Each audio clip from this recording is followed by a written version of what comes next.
con trai nghèo như anh, màu trắng đôi bàn tay, rượu này không say vơi ông cho với đây. Rồi mình kể ngao nghe xuyên đêm mưa, chẳng có mà chê phượng ra đêm mai vô tình thôi cũng vì rằng ngày mai mai mai mai em bước đi cùng ai, anh lẽ loi một môi khen hương anh. Tiếng pháo vu quy ôi sơ em đừng để những cớ sao chẳng nói nhau câu gì, vì rằng ngày mai mai mai mai em bước đi cùng ai, anh lẽ loi một môi khen hương anh. Tiếng pháo vu quy ôi sơ em đừng để những cớ sao chẳng nói nhau câu gì.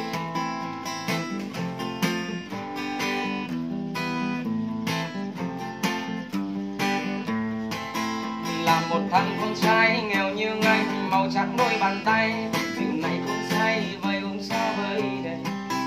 Rồi mình kể ngao nghe xuyên đêm mưa, chẳng có mà chê phố xa đêm mai vô tình thôi cũng vì rằng ngày mai mai mai mai em bước đi cùng ai, anh lẽ loi của môi khen hương anh. Tiếng pháo vu quy vô số em đừng để những cớ sao mà chẳng nói nhau câu gì.